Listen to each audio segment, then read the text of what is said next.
Larry Nance Jr. is heading back home. You guys remember that video when he first went to the Cavaliers? He was like, "Oh, my parents just called me up and said my room is still ready for me." And I was like, "Nah, I'll get my own place." I always just remember that. That's always like one of those like throwback videos you think of.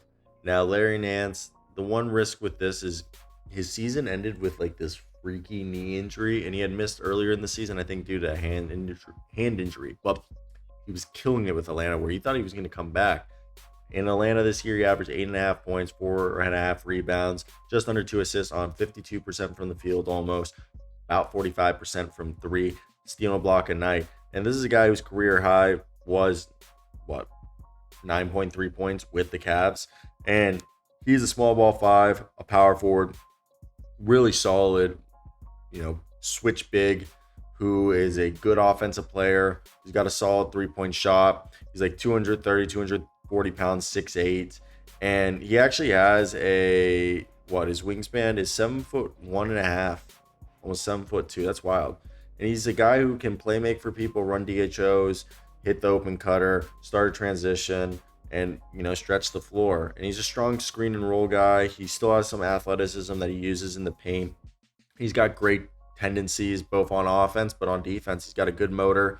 We also just talked about his passing. He's a short roll big man. Yeah, he's not a rim protector, but he's got good verticality. He'll contest shots and he'll get after on defense, guarding 3 through 5.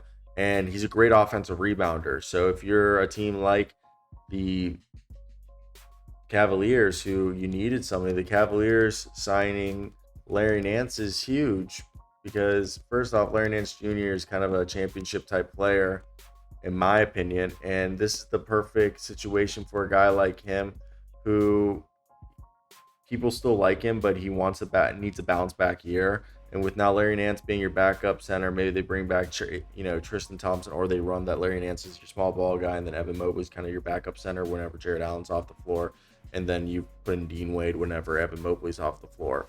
And you got Jalen Tyson, Sam Merrill, Lonzo Ball, Darius Garland, Max Strus, Donovan Mitchell, DeAndre Hunter, Evan Mobley, Jared Allen, Craig Porter, Tyrese Proctor, and Naquan Tomlin. I wonder if Javonte Green or Luke Travers is also going to come back. But all in all, I really think this is like the type of deals that you like to see. They're the ones that, as an organization, you're trying to make.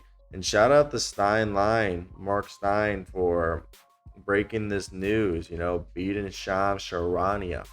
But yeah, that's basically the thoughts I had all on this. It wasn't anything too crazy, just because these are just moving parts, and we're at that part of the off season that it's slowing down already. That's it. Bye.